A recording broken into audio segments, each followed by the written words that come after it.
Hola hermanos, el día de hoy, 25 de julio del 2019, pero todos los 25 de julio de cada año, celebramos la fiesta de Santiago Apóstol, el hermano de Juan, uno de los Boanerges, uno de los hijos del trueno, patrono de España. Vean ustedes hasta dónde llega la importancia. Santiago Matamoros. Así aparece en el siglo XI, pero es Matamoros, porque lo utilizaban como grito de guerra los españoles en el proceso de la reconquista de la península ibérica. Bueno, vamos a hablar un poco de lo que sabemos y de lo que dice la leyenda, o lo que dice más bien la tradición. Santiago es hijo de Zebedeo y de Salomé. Fíjense, Salomé es pariente de la Virgen Santísima, según lo que nos dicen los documentos más antiguos y las relaciones que se encuentran entre las familias. Luego, nacido en Betsaida, parece ser que de alguna manera también tuvo alguna vinculación con Juan el Bautista. No podemos decir que propiamente fue uno de los discípulos, uno de los escogidos, de los 12, y además del grupito íntimo del Señor Jesús, que ya les he dicho tantas veces, ay, es que el Señor tenía también sus preferidos. Miren, llevó a la transfiguración, a la resurrección de la hija de Jairo, a Getsemaní, a Santiago, a Pedro, a Santiago y a Juan. Y sí, pero es que más o menos Jesús sabía la calidad que eran estos y por eso los tenía, como se diría en el buen fútbol, de marcación estricta. A los alumnos más difíciles usted los tiene más cerca, porque tiene que irles enseñando, y por eso tenía aquellos tres que eran, ya ven, los hijos del trueno. Bueno, el Evangelio del día de hoy nos va a recordar precisamente la calidad que tenían ellos y sus ambiciones. En fin, sabemos que también huye en el momento de la crucifixión, no estuvo ahí, pero una vez después de la resurrección lo vemos liderando la comunidad de Jerusalén.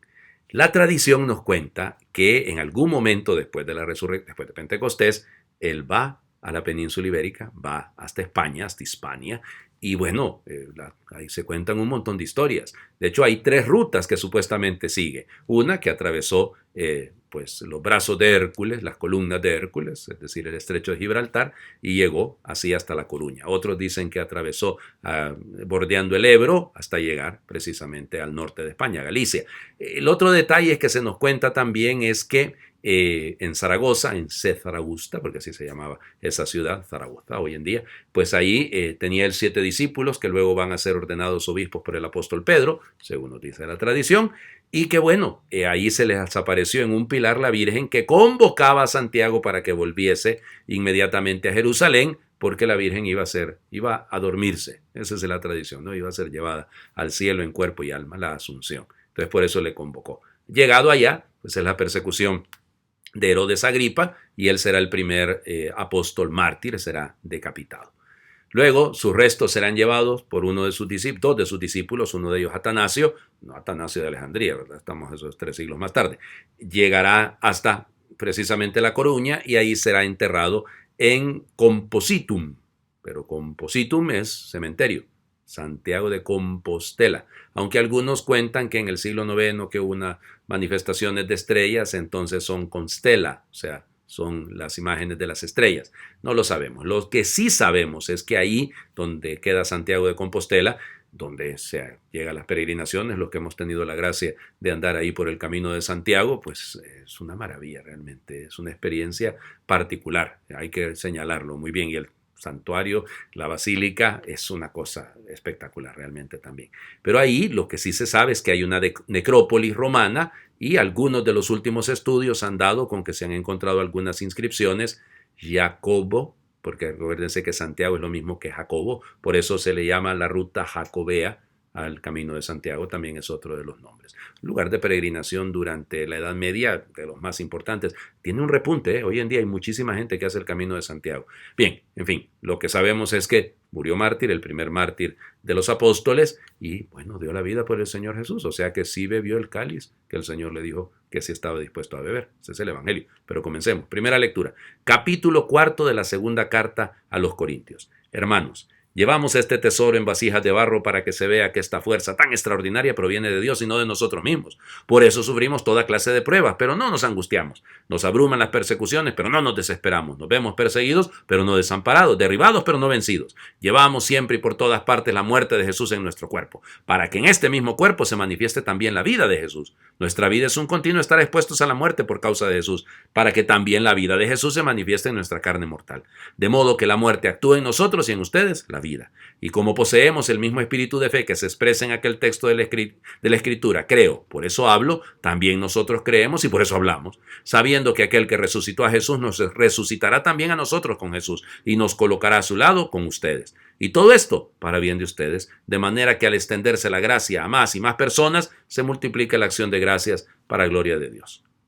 Me encanta este texto, a mí me fascina. Recuerden que la segunda carta a los Corintios es prácticamente una apología de Pablo. Pablo se está defendiendo de todos los ataques que le venían de esa comunidad de Corinto, porque los corintios despreciaban de alguna manera a Pablo, porque Pablo no era tan buen predicador, era mejor escritor, no tenía tanta oratoria, pero es un excelente escritor, evidentemente.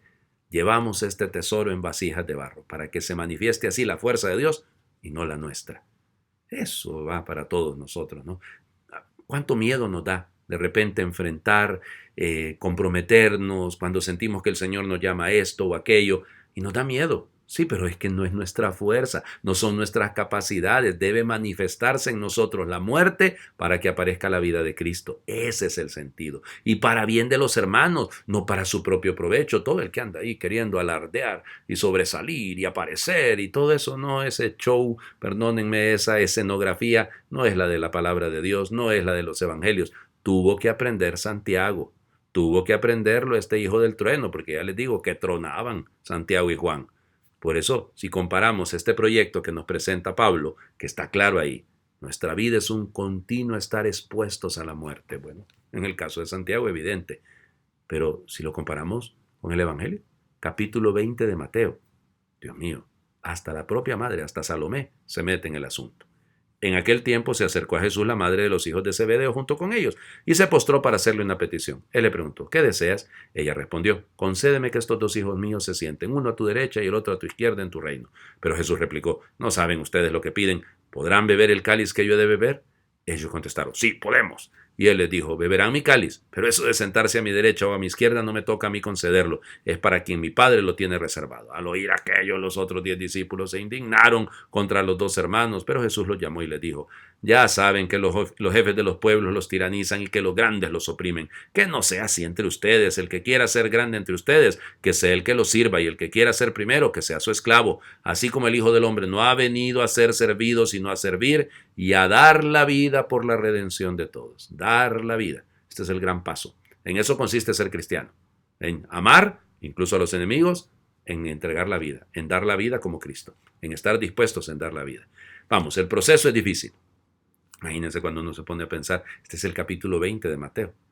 Mateo tiene 28 capítulos, ya estamos llegando prácticamente pues a la parte final. Además, ha ocurrido anteriormente de este texto uno de los anuncios de la pasión del Señor Jesús, que les abre el corazón y les dice a los discípulos lo que le va a pasar allá en Jerusalén.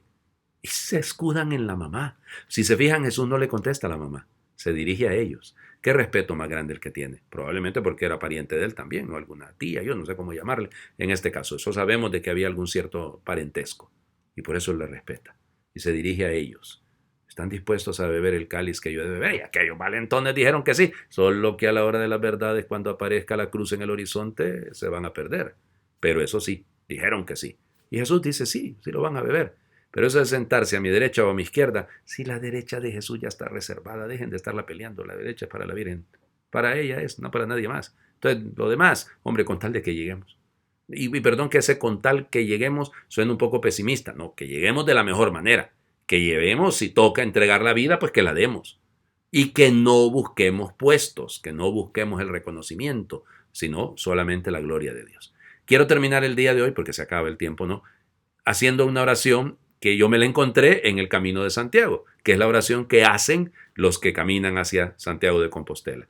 Santísimo Santiago, luz de Europa, estrella resplandeciente, atráenos por el camino de la verdad. Santísimo Santiago, tú que dejaste todo para seguir al Maestro, desata los lazos que nos retienen lejos de sus caminos. Santísimo Santiago, ardiente misionero, convierte a tus peregrinos y protégelos de los peligros del camino. Santísimo Santiago, primer apóstol mártir, danos audacia, coraje y fortaleza para ir siempre más lejos a anunciar que Jesús está vivo.